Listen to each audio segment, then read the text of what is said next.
So, Bismillah ar-Rahman ar-Rahim, we're going to start now the Bab Ahkam al-Janaiz, and this is going to be um, from Nur al-Idah, um, and it's page 233, you said? 299. 299, page 299 of the hard copy in print, and maybe slightly different on the PDF, that if anyone's following on the PDF. Funeral rules. It is sunnah to turn the dying person on his right side, and it is permitted to keep him on his back, though his head is to be slightly inclined. Yes. So, first of all, before death, so how it works is the author Imam Shurubullah rahmatullah is going to build up towards death and what happens and burial and shrouding, etc. Just so before death, in a normal death, somebody could pass away in a car crash or otherwise. Allah protect everyone. But hopefully in normal everyday circumstances, and even now with COVID, you might not have access and it's difficult. It's really saddening to hear some of the stories that they can't really be there and do much for their, end of life family member who's, end of life patient who's, leaving this world. But the sunnah is to face towards the qibla, or you would turn the person. Most likely they're not aware of things at that time if they're ill, etc. Some are, or you'd ask them to turn. And the idea is to make sure that they're facing towards the qibla, towards the end of their life. If not, that's not possible due to obviously pain, posture, whatever. Then turn their face towards the qibla, right? I put their feet towards the qibla. You'll have a blanket over the feet, and then if you can, raise their head slightly so that they're facing the qibla. Obviously, you're facing the sky if you're lying down on your back. Raise it up slightly so you're looking forwards a little bit. I mean, again, if that's possible and comfortable for the deceased. In the olden days, they would just use pillows. Now, if you're in hospital, you can raise the bed and all that kind of stuff, right? So that's, first of all, positioning-wise. What position should one be before they leave this world? If you can, like I said, it's not always going to be possible. If it's possible, this is how it should be. Hassan? Just that where it says turn the dying person on the right side, should that be on the right side so that they're facing Qibla? Yeah, exactly. So turn them on their right side, on their right side of their body, and that they're facing Qibla at that same time. It is sunnah to instruct the dying person to say, "There is no God but Allah," letting him hear it so you can repeat it, but without irritating insistence and without ordering him to say it. Yeah. So the next point here is that the hadith says, whoever says La ilaha illallah as their last word, dakhal al-jannah. And, we have this concept of making La ilaha illallah the last words we utter before leaving this world. Somebody who's on their deathbed should be reminded of this, should be instructed, yulaqqan, right? However, the talqeen or the instruction shouldn't be a direct command. So it says there, shouldn't be like, say La ilaha illallah, say it. No, don't command them. What you do is, as it says there, remind them by mentioning it in their presence. La ilaha illallah, la ilaha illallah. And what they say is once the person has said it, you don't have to say it again. Just stay quiet. So you say la ilaha illallah, the person goes quiet, leave him. They pass away in 5 minutes, 10 minutes. That's their last words. If they've spoken and said something, then remind them again. La ilaha illallah, la ilaha. So this is the idea. To make their last words la ilaha illallah, if they've spoken and said other things, then do this. And don't be aggressive in it. Don't be too persistent in it, where it becomes annoying type thing, or the person feels like you kind of, I don't know. I think they don't know what's going on. So yeah, you don't command it. You don't say it, or something like that. So you let the person, be, but you always try to remind them to make these their last words. And then it talks about the same concept, but not in terms of before passing away, after passing away. How does that work, Hassan? Fadal. Instructing the deceased after his body has been placed in the grave is legal through Islamic law. Carry on. Though it has been said that the deceased is not to be instructed. It has also been said that one is not to be ordered to instruct the deceased, and neither is he to be prevented from doing so. Yeah. So on that point then, when somebody has passed away and they're being buried, so they are at the graveyard, they buried the person, right? So this is in the qabr, right? As we said there at the beginning. Then the Prophet said, like we said, لَقِّنُوا مَوْتَاكُمْ لَا إِلَهَ إِلَّا اللَّهِ, right? Very sound hadith. Instruct your deceased to say La ilaha illallah, or say it to them, right? Instruct them. If we take the literal meaning of that hadith, then Mautakum means when they're deceased.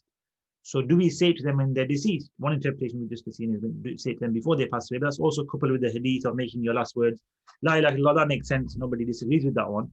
This one is disagreed over. Do we do this? Do we instruct somebody when they're in their grave and they're buried, basically? Do we say to them, you're going to be asked certain questions, say La ilaha illallah when you're in the grave, or say your Lord is God, this man is the Prophet Muhammad Sallallahu Alaihi Wasallam, your religion is Islam. This is something that has been mentioned as interpretation of this meaning. So it says here, how do you do it? Say, oh so and so, اذكر دينك الذي كنت عليه في دار الدنيا بشهادة لا إله إلا الله وأن محمد رسول الله.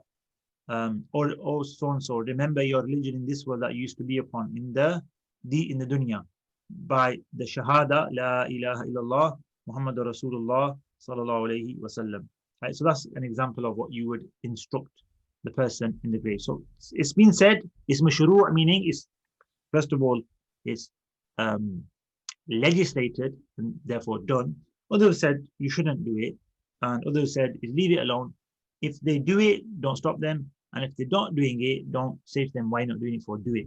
Leave the individual family members, whoever's there and responsible, to decide whether they want to carry out this talqeen of the deceased.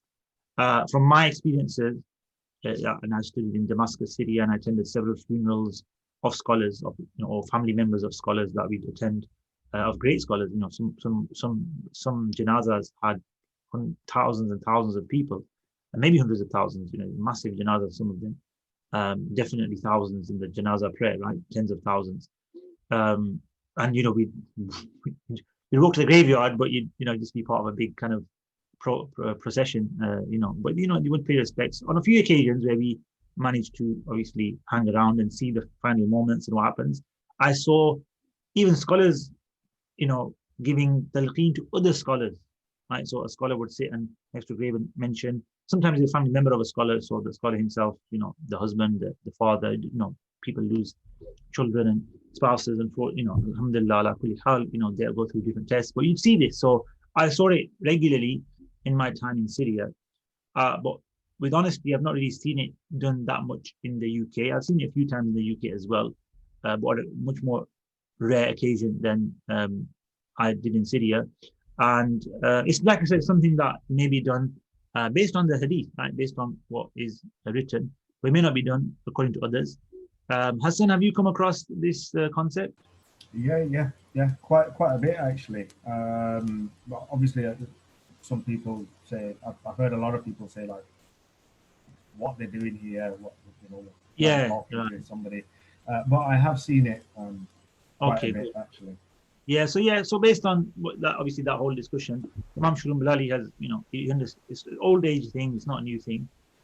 He was, around at 1000 AH, right? So 400 years ago, it has to be 1060 something AH. So just under 400 years ago he left. So about that time, and not just then, before then, it was from the time of the Prophet ﷺ, it's from the hadith that the interpretation is taken, and some don't agree with it. So like you said, in these issues, in ikhtilaf, we don't become genuine difference of opinion. We don't become aggressive in one particular opinion. If somebody follows one, we leave them to it. We not agree with it. If somebody doesn't, we don't enforce it on them. It's etiquette, right? It's just etiquette of differing, which people have lost today, I suppose, right? But when I've seen it, it's been in like Pakistan and stuff. I don't think it really happens much here, to be honest. Yeah, that's why I mean I've not seen it here a lot, to be honest. Yeah. When I was in Syria, I saw it several times. It was common whenever we went for a janaza or a burial. Some people played the janaza and went home, but if you went to the burial, you'd see it, and a scholar would take lead on that as well. But yeah, over to you, Nick. Let's carry on. It is recommended for the relatives of the dying person and his neighbors to visit him and recite Surah Yasin in his presence. Somebody's passing away, or somebody's ill. They're on their final, they're on their deathbed, as we say. Then it is sunnah. It is from the Prophet's practice, and it is mustahab. It says here, but Prophet did this as well. to go and take. It could be that it's not passing away right then. It could be that he has a short while left. But visitation is a beautiful thing in Islam, of the ailing, of the sick, and so forth. So the family members, who know him, his friends, his community, all within reasonable times and durations and so forth. Right? Don't just all sit there and just say we're visiting you. People come at different times, suitable times for the family, etc. And of course, some are very close family. They'll come and just sit there and come and go as they please. So everyone has a kind of responsibility, if you like, to pay their final respects and visits, but all within a level of etiquette and adab. And if they do visit, the idea is to benefit the deceased or benefit the ailing. And the primary way of that is du'as. Okay, so come and make dua there, come and recite Surah Fatiha there. Recite Surah Yasin. This is taken from the hadith again. Iqra'u Yasin ala mawtakum. Read Yasin upon your deceased. And again, you can take it two ways, literally, then wait till they passed away because it says you're deceased. Or those approaching death, right? Recite Surah Yasin for them. And some scholars have opined or given explanation that it helps the soul come out of the body, it reduces the pangs and the pains of death and that kind of stuff. Yeah, the recitation of the Quran and the blessings that come with it and the angels, of course, is going to benefit anyone living or deceased, right? So, alhamdulillah, it's a good thing to do if you can go and read Surah Yasin and do some dhikr of Allah, remembrance of Allah. Even if you can't read Surah Yasin, if you just sit there and do istighfar or salawat on Prophet Sallallahu, you're going to bring blessings of the dhikr into that place, and that'll help the deceased and everyone, help everyone there. And that's, the idea, make du'as for the ease of the facilitation of the next stage of life for the person, hopefully for cure if the person's got hope. And, if not, then may Allah grant them ease in their affairs, inshallah ta'ala. And then he mentioned another surah. It says, Hassan? Some of the later scholars maintain that it's good to recite Surah Al-Ra'd. Yeah, so Surah Al-Ra'd has been mentioned as also a surah to be read. Imam Suyuti in his Durr al-Manthur, which is a tafsir, at the beginning of Surah Ra'd, introduces Surah Ra'd. He mentions this. So the mutaakhirun, or the later scholars, are like those who came later, basically, not the early scholars. And it's based on a hadith from Sayyidina Jabir, which Imam Suyuti mentions, but I don't know the authenticity of that, so hence it's not as commonly practiced. The Surah Yasin is, I think, Abu Dawud and others sound hadith, I believe. Allah alam. It says Abu Dawud in Kitab al-Janaiz, An-Nasa'i fi al-Kubra, Imam al-Nasa'i in his Amal al-Yawm al-Layla, Babu man yaqra'u ala al-Mayyit, what to recite on the deceased. Imam Ibn Majah in his Kitab al-Janaiz, Imam Ahmad in his Musnad, Imam Ibn Ihban in his Sahih, with the wording Iqra'u Yasin ala mawtakum, and that's the wording of Abu Dawud in particular. So yeah, the first one of Surah Yasin, many scholars have made today, it's found, mashallah, many collections and practiced and so forth. However, Surah Ra'd, like I said, is very rare that's mentioned even. But yeah, if there's some reports weak, this whole idea of acting on a weak hadith and etc., it's a whole discussion which we won't go into right now. But yes, based on that, scholars believe that this hadith is strong enough, is weak, but strong enough to act upon in a virtuous act and good act. Then Surah Ra'd as well. I mean, any part of the Quran is valid if you want to sit there and read Quran in general. But obviously, if there's a specific surah mentioned, then that should be taken into regard. Surah Yasin is, and there is indication to Surah Ra'd. Allahu alam. Okay. So now moving on to who shouldn't be around the deceased at the time of their final moments. Tafadhal, Hassan. Scholars differed whether the female with her menstrual periods or postnatal bleeding should withdraw from the presence of the dying. Yeah, so the question is, should a lady in her menses or postnatal bleeding, if that's the case, be around the deceased person at the end of his or her life? And why do the scholars differ? Because of the idea of the angels being present around somebody in a state of ritual impurity, not because a lady is a lady or anything like that. So yes, somebody in janaba, the same thing. If a man is in the state of janaba, should he be around the deceased? So not scholars differ, okay? Obviously for a man or anybody in janaba alone, even a woman, they can go and have a ghusl and become pure, and then that's not a problem. As for a lady in her menses or in the postnatal discharge, that's not possible. They have to wait for that to end. The ghusl is not sufficient until the discharge ceases. Then yeah, scholars differ, should we ask her to leave because of the angels and so forth. The scholar said, no, that doesn't affect the angels at this stage of a life of a person. And Allahu A'lam with that one. Okay. Upon death, it is recommended to close the jaw of the deceased, and the eyes are to be gently closed. The one closing the eyes of the deceased is to say, in the name of Allah and on the religion of the beloved Prophet, O Allah, lighten the matter on him and smooth the path for what is after it, and honor him in your meeting and make that which he has gone to be better than what he has come from. Yeah, so this is what happens at the very first stage of someone passing away, actually in normal circumstances. What you do is you tie their chin, their mouth together, their lahiyah, the jaws, and with a piece of cloth simply around the head, and that's to make sure that the mouth doesn't remain open and solidify that thing is called rigor mortis in that position, because that's what happens. The blood obviously dries up and the person's body becomes stiff, and then closing the mouth wouldn't be possible after that. Would be very difficult and not really practical and respectful to the deceased. So if you close bandage, it'll stay in a good position, inshallah. As a gaping mouth, open mouth isn't a very nice sight to see. And also close the eyes as well. So if the eyes are open, close the eyelids, put them down. And obviously this will be a family member, somebody close to the deceased, etc., elder. And at the time of doing that, you say Bismillahi wa ala millati Rasulillah, in the name of Allah and upon the way of the Messenger. Allah yassir alayhi amra. Make dua. So you make dua any time for the deceased. This is the dua you can make. Allah make his affair easy for him. Make things go smoothly after. As'idhu bi liqa'ik. Make him happy with your meeting. Waj'alhu ma kharaja ilayhi. Make that which he's gone to khayran mimma kharaja minhu, better than what he's left behind. Alhamdulillah, make dua for the deceased. If you don't know those particular words at that time, which is unlikely, you're not going to memorize that, then just as you do that, if you're the person there, even if you're the person doing that, make dua, say, oh Allah, make things easy for him now. He's moved on to the next stage of his life. Oh Allah, if she's a lady, grant her, steadfastness in the grave, allow her to be, remembered in our du'as. Make any dua. That's what we do, make dua for the deceased. So at that time, make du'as. Yes, it's the first moments of the transition from this life to the barzakh. Then what else do we do with the deceased, the body and so forth, and the next stages, which are very important? Fadl, Hassan. It is recommended to place something heavy on his stomach, such as metal, to prevent bloating. Thereafter, the hands of the deceased are placed on his sides. It is not permitted to place the hands on the chest of the deceased. Yeah, okay. So first thing, place them on a bed or a platform, right? But what they've mentioned here first is put something on their stomach, right? A hadida, which is like a block of iron or something like that. Not heavy, but just something flat that will keep them from bloating up or changing shape, etc., as they go through the after stages of life, or the stages that come after life, the first stages of death.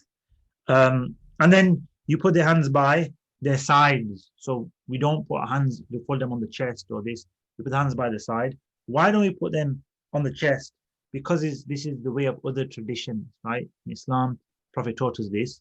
And at the same time, other traditions have other methods.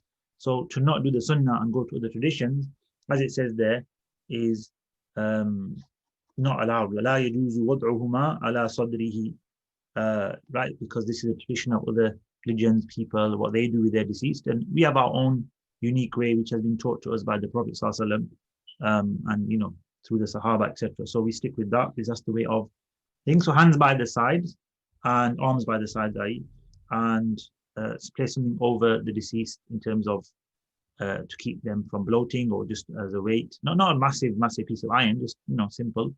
They don't do much like that these days. But what you should do also, as I mentioned here, is they usually move them onto some type of metal platform as well. The reason why they use metal is it's a bit colder and it's better for the deceased in the body, rather than wood and other elements. Although it's not wrong, you can have anything can be used. There's nothing particular in that regard. But science has shown metal is better for the deceased than other materials. It just delays the kind of processes in the body before you take it for the next stages of the ghusl, kafan and burial, etc. And these days, especially where rather than it taking a few hours, it takes sometimes a couple of days due to all the paperwork and kind of, I'm talking about the United Kingdom in particular. Obviously, there's rules and regulations and laws that need to be, and procedures that need to be followed. Whereas if you go back to like Hassan in Pakistan or another kind of Muslim majority country, they tend to have very swift burial, janaza processes where literally it can be done within a few hours. Literally, they've classified him as passed away, dead, all done. Yep, okay. What next? Do all of this basically, and this is if you read through this and actually this practically, it wouldn't take very long. It might take an hour or 2 hours, and that's it. Probably digging the grave and burying is the longest part of it. The initial part of this and the ghusl and the shrouding can be done in half an hour, 45 minutes, an hour, and then you do the janaza. They announce that pretty soon. The message goes around. Whoever turns up for the janaza prays, and everyone goes back. So it was, obviously it's a Muslim country. Everyone's aware of how the procedures are, and everything's facilitated. And people come for janaza, there's families, And one of the main reasons people delay really is the janaza. They think, oh, the more we delay, the more people get notification and can attend the janaza. But at the same time, the sunnah is to get it all done quickly. So whoever can make janaza, fantastic. Whoever can't, so be it. But usually now, I think most places even delay till the next day, next morning kind of thing, depending on the timing. So sometimes delay till late afternoon if it's an early morning passing away. Sometimes if it's like towards the night, somebody passes away, they do delay till the early morning or the next day, 10 a.m., 11 a.m., they'll do the whole procedure. But traditionally, they didn't. Traditionally, they just kind of said, right, somebody's passed away, just do all of this process and bury them. So now, even more so, metal and using kind of procedures or things that will help is good. So, yeah, Bismillah. Fadal. It is disliked to recite Quran at this time in the presence of the deceased until he is washed. Yeah, so it's somewhat disliked to just read Quran around the deceased. Not severely disliked, but it's better that the ghusl is done and then the person is ready for the janaza. At that time, Quran recitation close to the deceased is recommended and good. Because when a person passes away, they don't go, I don't know if it's classified as janaba, but the ghusl for that person is a fard, okay? So just like, when you're in janaba, in your ghusl, it's fard. In somebody passes away, the ghusl upon that, it's not upon that person, they passed away, but it's a fard kifaya, so it's fard on the community to now perform a ghusl for that person. But the ghusl is for the person, it's his ghusl or her ghusl, and it's for that person to ready them for burial, for janaza. So it's required for janaza. You can't, janaza without the ghusl of the deceased is invalid. You might have wudu in janaza, but the deceased hasn't got ghusl, it's not valid janaza. It's funny. But that's how it works. So this ghusl is a duty of a Muslim or the community now. Fard kifaya is when it's part of the community. If they do, it's an obligation on all the community, but if a part of the community fulfill the obligation, because you don't need the whole community to do a ghusl, you just need 2-3 people, 4, maybe 5 to keep it easy. One is minimum, and one person can do it, so it's difficult. 2, 3 is better, and helpers and stuff. And that's it. They've fulfilled the obligation of that ghusl, and the rest of the community don't do anything, then no problems, right? So that needs to be done. Okay, so when that's being done, etc., we don't really want to be reading Quran around the deceased, right? We want to get the ghusl done first. So that's the first thing. The second thing is, wala ba'sa, English, there's no harm in announcing the death to the people. Yeah, so meaning it's good. Let them know. One, they're going to make dua wherever they are. Two, they might come for the janaza if it's possible for them to come to the janaza, right? And, get the rewards of janaza and pray for the deceased in person, visit the family and give condolences, provide help and support if they need it. So informing the community is very good at that time. It is recommended to make haste in preparing the deceased for burial. Yeah, so like we know in the hadith, when somebody passes away, it says, Ajilu, go quick with them, right? Don't delay. This is one thing where we don't delay, we rush. And somebody passed away, the janaza is being done and the burial, etc. It's supposed to be a swift, not a rushed process. Don't rush it in the sense of, be hasty. Be swift. Don't delay. No need for delays in any of this.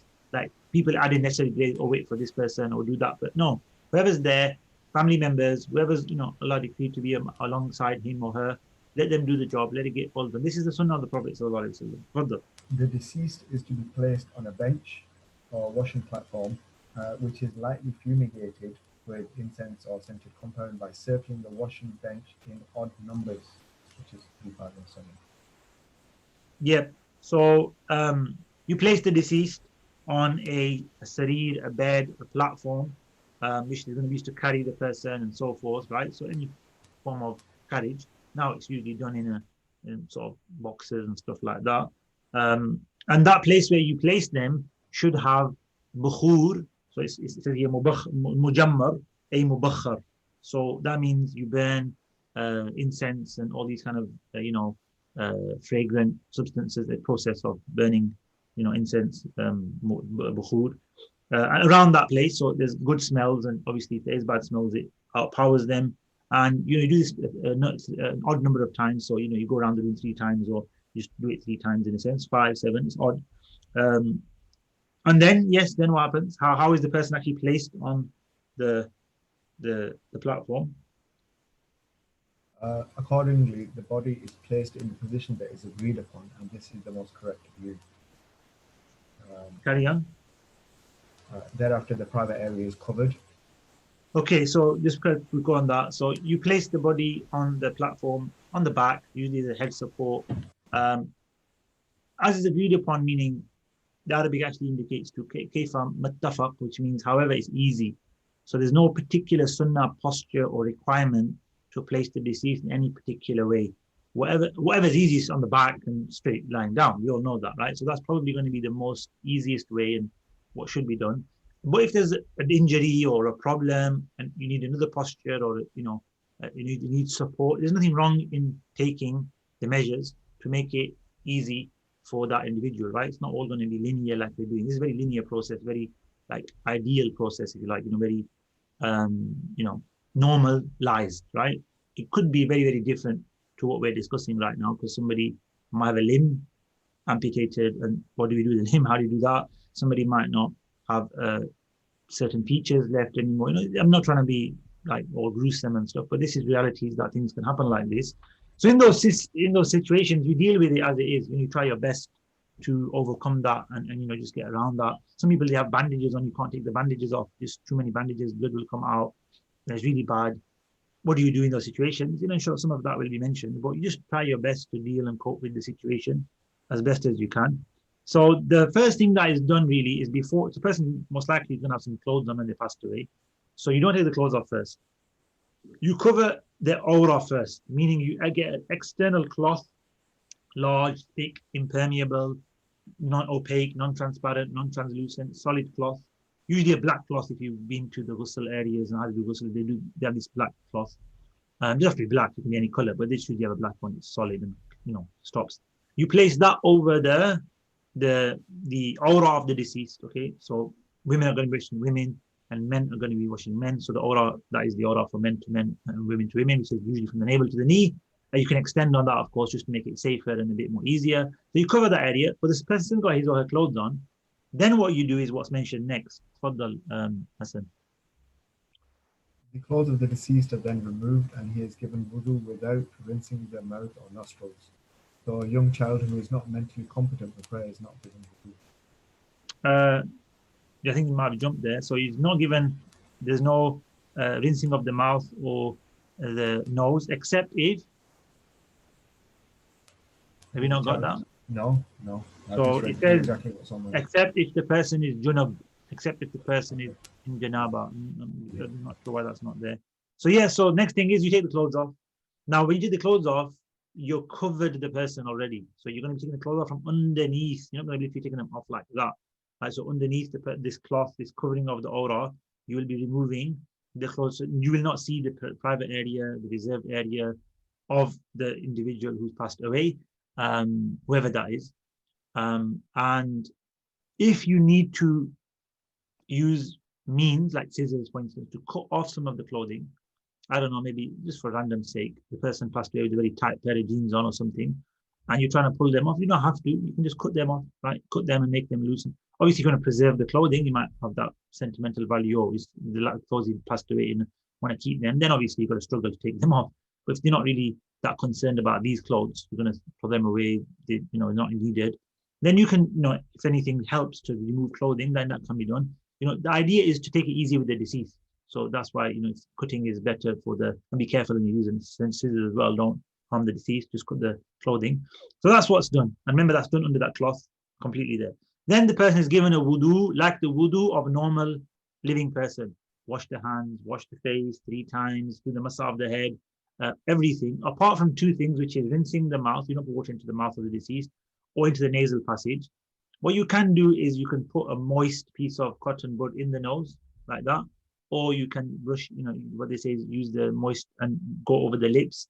And remember, the mouth is going to be shut, but you can open the lips a little bit and go over the teeth as well, just with a piece of cotton, right? You don't have to go and force it in that. However, if the person passed away in a state of haid, or sorry, janaba, which is haid nifas and janaba in general, then it is required for the family member, whoever's doing the ghusl, to get a bit more moist cotton or wool or whatever it is used, and get a bit more water, and don't flow full water into the deceased body, but just make it that water, there's drops of water going into the nose, into the mouth and the teeth, and that's enough. That's you get something in there to do that part, because that's required for ghusl. Remember, a normal person didn't need a ghusl. If I spend the wudu, this is not recommended because of the water entering the body. But for a junub, somebody in janaba, they actually, it's part of, it's an obligation of ghusl to wash the nose and the mouth. So you need to make sure you do that for that person. Then we start the ghusl. So the wudu is done first, like a normal wudu of salah, from face, hands, head, feet, etc. And then the following occurs. Okay, Hassan, Bismillah. If, however, the deceased in state, oh, sorry, so the bit that you were just saying there, Sheikh, I think it's in the next bit. If, however, the deceased in state of sexual impurity, they are to have their nostrils and mouth gently rinsed. Yeah, okay, just a point to mention, I thought it was going to come right now, but it should have come before, actually. He didn't mention the istinja, okay? So unless we missed it, that as well, I don't think we did. No, we haven't. Yeah, so before you do the wudu, the very first thing you do is you just wash the private areas of the deceased without, again, looking or anything. All you do is, so this is why you need a few people there. One can lift the cloth, and you don't have to look under the cloth. You just pour water. You'll wear gloves, right? You'll wear thick gloves. You use cotton buds, so you're not going to really get any close feelings. And obviously, it's a family member, and you don't have to touch the exact part. You're just going to make sure you pour water over it, etc. And just make sure there's no impurities coming out. There's nothing like, feces or anything coming out. If they are, make sure they're all cleaned, and, and later on, we're going to make sure again. So for the first time, just do your best and do this istinja. You might have to raise the leg slightly to get the water in. Some people are there to help, but don't remove that cloth from the top of the deceased person at any stage or whatsoever. Until the end, we're going to tell you what to do at the end. So yeah, so at that point, now you've done the istinja, you do the wudu after that. And after the wudu, you start basically doing a full ghusl. Okay, carry on, Hassan, the full ghusl part. Upon completion of the wudu, water which has been boiled with sidr or hurud is poured on the deceased. And if there is no lote tree leaves to boil with the water, then plain unmixed water is to be used. Yeah. So you basically start the ghusl. How do you start ghusl? You get water and you pour it over the body of the deceased, right? So you start from the head. It's going to mention that next. But basically, you just start washing the body. But what type of water do you use? Basically, all that means is you use soap with water. That's what it means. Okay. So basically, you put into the water some good fragrances, something that helps cleanliness, soap. You're going to say it later on, but you're going to be using soap. You're going to be using shower gel. You can use whatever you want to, just like you would in your normal ghusl, your normal shower or ghusl, right? So at home, you're doing a ghusl, shower, you use shampoo for the hair, you use shower gel, you use soap, you use whatever. The same thing you can bring there to the ghusl for the deceased and use that. Traditionally, what they did was they used to put this sidr, which is, again, I think a type of perfume, and hurud, I think, is more of a soapy substance, which helped cleanliness. Okay, they boil the water to get it lukewarm, so it helped with the clean. Again, when you do ghusl at home, you got freezing water for your ghusl. So don't give a deceased person freezing water ghusl. Make sure it's heated up slightly, it's lukewarm at least, they say. But obviously, if it's 30, 40 degrees, 50 maybe, I don't know exactly what the water we wash ourselves in. I think it's about that. Then fine, that's what you should kind of have for the deceased as well. And usually now they have the hot water, pipes and stuff. They're both hot and cold and everything. So it can easily be done. But usually in the past, they have to obviously warm it up and then have a bucket there, right? So that's a different procedure. Now we've got boilers, right? We've got boilers now, so it's different. But the idea is to have the same type of ghusl that you normally have, temperature of water, items, substances used for the deceased that you have for yourself, right? So that's what these things are mentioned. It doesn't have to be those particular things, okay? Yes, sidr and hurud are mentioned, different types of materials, camphor, I think, yeah, and these kind of things. And then you can use that, and they do use that. The sunnah, so do use camphor and do put it in. Camphor takes away bad smells, it takes away moths and insects. It's a repellent. Camphor has a repellent element to it. So use that, inshallah. And if you don't have anything, then plain water, right? Sometimes you don't have a shower gel thing, or just, wash myself water. Yeah, usually we have shower gel, but if you go out and about, sometimes you don't have anything. Yeah, water suffices to do a ghusl. I'm talking about the Islamic ghusl, right? The idea of going through the procedure of a ghusl. Of course, you want to remove smells and stuff, and you use soap and stuff for that. But the ghusl can be complete with just pure, clean water. Tafaddal, next part. Just at this point, so this means that you would use that water and it's over the body a couple of times, yeah? Yeah, 3 times probably, right? One to just wet the body, second to soap up the body, apply the shower gel, soap, whatever, and third time a good rinse. So then you've kind of gone over the body two, 3 times. I mean, you could soap up without putting water over the body as well. So yeah, 2 times minimum probably. 3 times is not a problem. I mean, when we normally do ghusl at home, we do 3 times, right? We pour up, make one. We get into the shower, we count it. This is one, right? Do everything. Then we do the second one, do everything.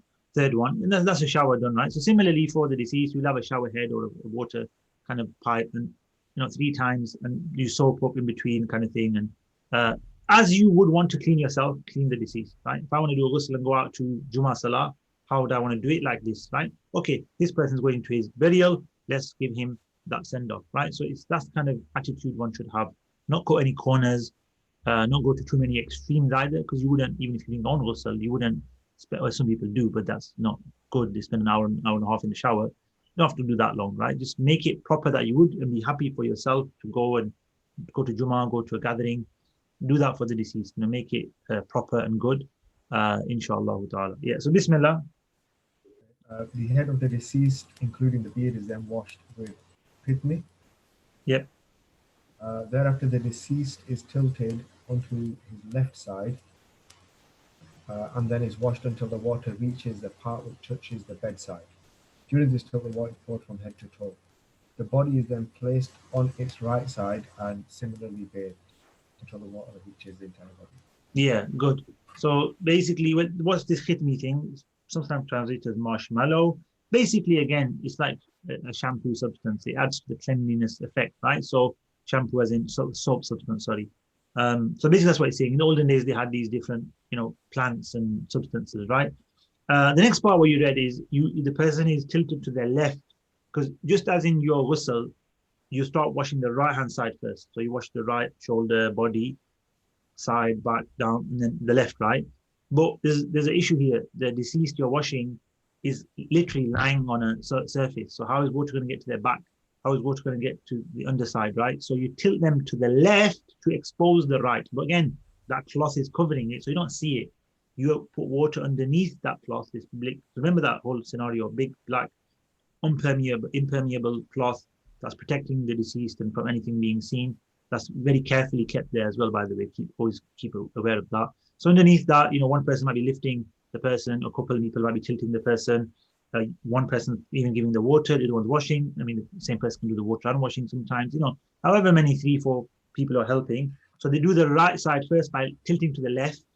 And then once they've washed the right hand side, made sure water's got to everywhere, they tilt to the right and do the exact same on the left hand side to make sure water has gone all behind the back, underneath the buttocks, especially, because that's probably the main part that it's going to be struggling to get to. Yeah, you tilt it to the level where you can get all the water in and all the way down the legs, etc. So you wash the whole body, and that's done. Okay. Now, you already asked the question, but is that enough? Yes, that's enough. Okay. Washing it once is enough. The ghusl is done, right? Technically, if you went in the shower, you wash yourself once, rinse your nose, rinse your mouth, your ghusl is done. Right? That's minimal. Obviously, wudu at the beginning is sunnah, right? So that wudu at the beginning is sunnah as well, which you should do for your ghusl as well.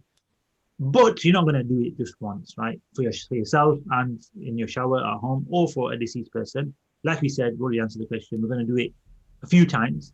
But once that is done, the ghusl is complete, right? More or less. There's just a couple of things to do. If you read on. The deceased is then inclined in a sitting posture, slightly leaning forward to prevent him falling, and the stomach is gently massaged. Whatever exits the body is to be washed away, and the washing process is not to be repeated. Yeah. So right at the end of the ghusl is done, like you said, right? What happens now is we said earlier you did the istinja at the beginning, which wasn't mentioned, right? So remember, you did istinja before the wudu. Maybe added that in just to make a point.